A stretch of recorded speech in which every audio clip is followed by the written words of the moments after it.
Hello everyone and welcome back to Heartwood Abyss. For this project I'll be building a flooded city for the cursed dragon from Rescale Miniatures. Before getting started on the diorama itself, I first used a milliput to fill in and smooth out the seams left behind where the different parts of the dragon had been assembled together.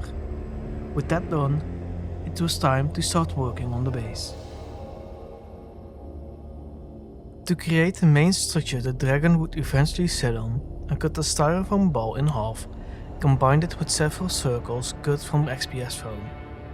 These pieces would form the foundation of a large round building rising out of the water. To make sure the arches would be evenly spaced, I first created a template on a thick piece of paper.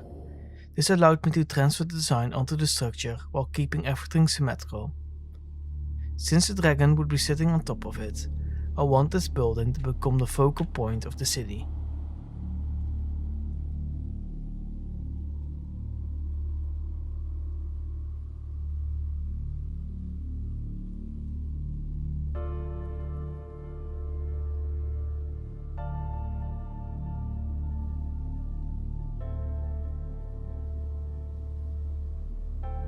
Next I moved on to the second building. Unlike the round structure, this one would take on more of a tower-like appearance. Using XPS foam, I cut the walls at a 45-degree angle, so they could fit together neatly. After assembling the base, I glued it onto the diorama and added a sheet of foam board on top to create a flat surface for the neck level.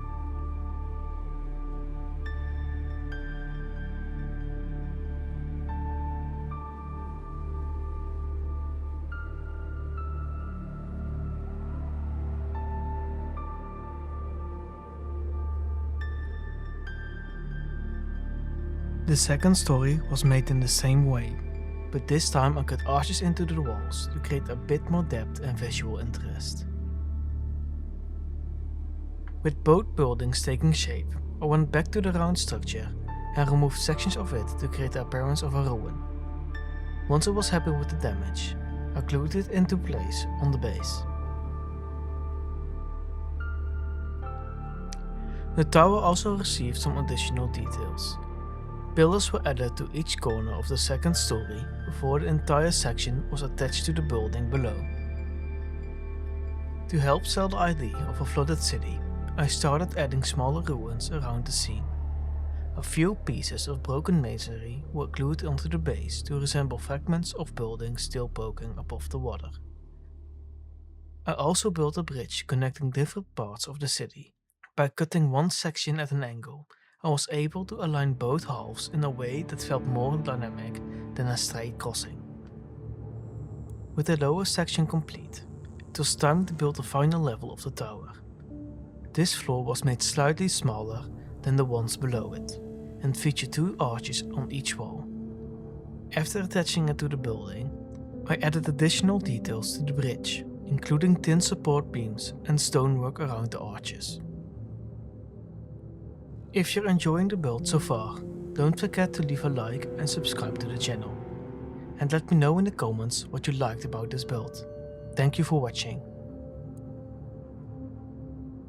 Before moving on, I also damaged sections of the upper floor and carved stone lines into the corner pillars below. These small details help break up the foam and make the structure resemble large blocks of carved stone.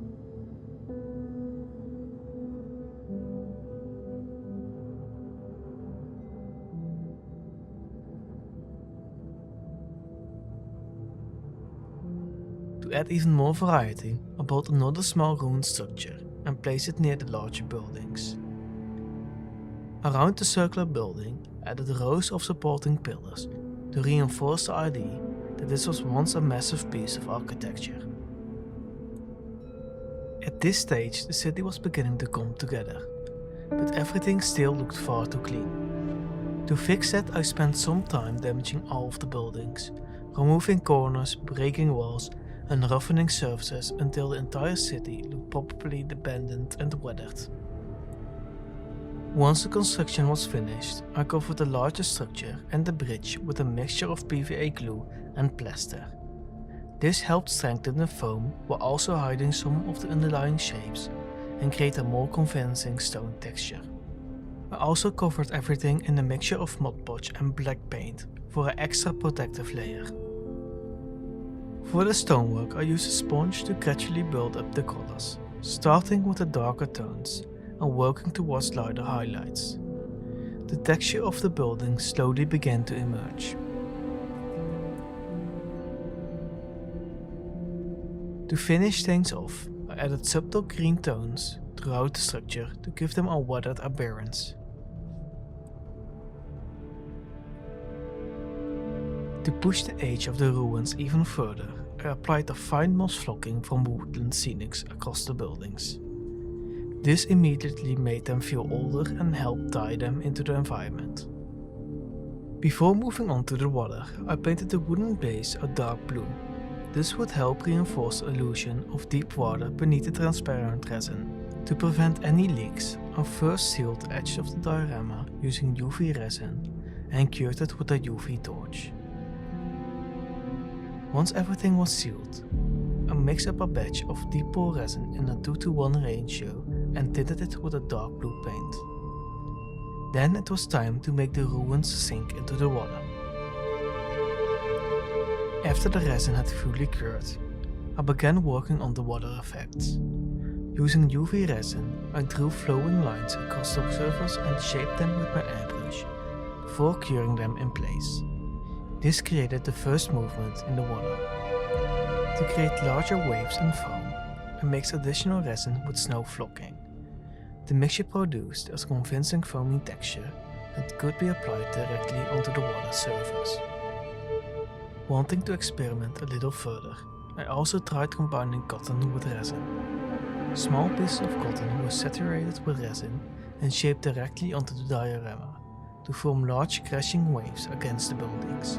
While the resin dripped from the cotton, I could pull and shape it directly into dynamic forms, before adding the snow flocking mixture to enhance the texture. The same technique was then used throughout the water to create additional foam and wave patterns, helping the flooded city feel far more alive and turbulent. With the water effects complete, the foundation of the diorama was finally finished, and ready for the story behind it. For generations, this city stood as a symbol of humanity's ambition. Its rulers sought dominion over life and death itself. Deep within the walls, countless experiments were conducted in secret. Nature was twisted, souls were sacrificed, and powers beyond mortal understanding were harnessed in the pursuit of greatness. But such acts rarely go unnoticed. Far beyond the reach of mankind, an ancient god felt the corruption spreading through the world.